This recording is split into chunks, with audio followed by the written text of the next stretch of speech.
નમસ્કાર ખેડૂત મિત્રો, ન્યૂઝરૂમ પાલિતાણા યુટ્યુબ ચેનલમાં તમારું સ્વાગત છે। ગુજરાત સરકારે ખેડૂતો માટે એક મહત્વપૂર્ણ યોજના લાગુ કરી છે। ખેડૂતને 1 હેક્ટરે મળશે ₹28,000ની સહાય। હવે આ સહાયનો લાભ કયા ખેડૂતને નહીં મળે અને જો લાભ મેળવવા માંગતા હોય તો તમારે શું કરવું પડશે, વધુમાં વધુ કેટલા હેક્ટર સુધી ખેડૂતને સહાય મળશે, તમામ માહિતી હું તમને આ વિડીયોમાં દેવાનો છું। તો વિડીયો પૂરેપૂરો જોશો એટલે માહિતી તમને સમજાઈ જશે અને ચેનલમાં નવા છો તો પ્લીઝ ચેનલને સબસ્ક્રાઇબ કરવાનું ભૂલતા નહીં। કપાસ વાવતા ખેડૂતોને હેક્ટર દીઠ ₹28,000 સુધીની સહાય મળશે।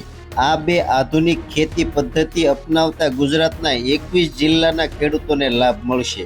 દેશમાં કપાસનું ઉત્પાદન વધારવા, આયાત પરની નિર્ભરતા ઘટાડવા અને ખેડૂતોની આવકમાં વધારો કરવા માટે કેન્દ્ર સરકારે વર્ષ 2026 થી 2030-31 સુધીના સમયગાળા માટે મહત્વાકાંક્ષી મિશન ફોર કોટન પ્રોડક્ટિવિટી અમલમાં મૂકી છે। આ યોજના હેઠળ કપાસની ખેતી કરતા ખેડૂતોને આધુનિક ખેતી પદ્ધતિ અપનાવવા માટે હેક્ટર દીઠ ₹28,000 સુધીની સહાય આપવામાં આવશે। 21 જિલ્લાઓના 1 લાખ હેક્ટરથી વધુ વિસ્તારને ફાયદો। કૃષિ મંત્રી જીતુભાઈ વાઘાણીએ જણાવ્યું હતું કે દેશના કુલ કપાસ ઉત્પાદનમાં ગુજરાત હંમેશા અગ્રણી રાજ્ય રહ્યું છે।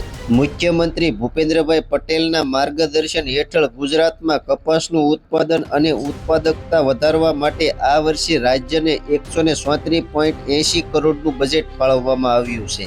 રાજ્યમાં કપાસનું વાવેતર ધરાવતા 21 જિલ્લાઓના 1 લાખ હેક્ટરથી વધુ વિસ્તારને આ યોજના હેઠળ આવરી લેવાનો લક્ષ્યાંક નક્કી કરવામાં આવ્યો છે। ખેડૂતો આજથી જ આઈ ખેડૂત પોર્ટલ પર ઓનલાઈન અરજી કરીને યોજનાનો લાભ મેળવી શકશે। ખેડૂતોએ ફાર્મર રજિસ્ટ્રેશન ફરજિયાત કરવાનું રહેશે। જે ખેડૂતોએ ફાર્મર રજિસ્ટ્રેશન હજુ સુધી કરાવ્યું નથી તેને આ યોજનાનો લાભ મળવા પાત્ર થશે નહીં। ફાર્મર રજિસ્ટ્રી સહિતની આ બાબત ફરજિયાત યોજનાનો લાભ મેળવવા માટે ખેડૂતો દ્વારા સરકાર માન્ય અથવા પ્રમાણિત કપાસની જાતો તેમજ મંજૂર કરાયેલા બીટી કપાસના બિયારણનો ઉપયોગ કરેલો હોવો જરૂરી રહેશે। ખેડૂતો માટે તાલીમ કાર્યક્રમોનું આયોજન, કપાસના પાકમાં નવી ટેકનોલોજી અને આધુનિક ખેતી પદ્ધતિઓનો વ્યાપ વધે તે માટે રાજ્ય સરકાર દ્વારા વર્ષ દરમિયાન વિશેષ તાલીમ કાર્યક્રમોનું આયોજન પણ કરવામાં આવશે, જેના કારણે ખેડૂતો ઓછા ખર્ચે વધુ ઉત્પાદન મેળવી શકશે અને તેમની આવકમાં વધારો થશે। સહાય માટે આઈ ખેડૂત પોર્ટલ પર અરજી કરી શકશો।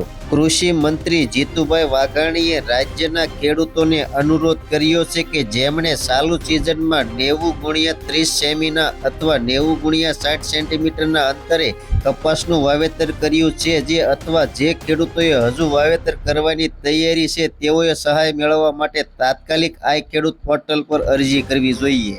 જો હજુ સુધી તમે 90x30 સેમીના અંતરે કપાસનું વાવેતર કર્યું નથી તો તમને ₹28,000ની સહાય મળવા પાત્ર થશે નહીં, કેમ કે તમે ICM SDPS વૈજ્ઞાનિક પદ્ધતિનું સરકારના નિયમનું ઉલ્લંઘન કરી રહ્યા છો।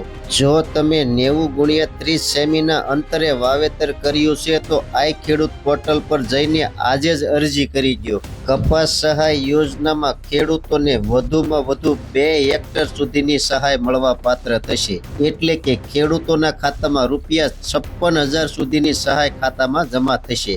તો ખેડૂત મિત્રો, આપેલી માહિતી કેવી લાગી કોમેન્ટ બોક્સમાં કોમેન્ટ કરજો। ચેનલમાં નવા છો તો સબસ્ક્રાઇબ કરજો। હવે મળશે એક નવી માહિતી સાથે। ત્યાં સુધી બધાને જય જવાન, જય કિસાન, ભારત માતા કી જય।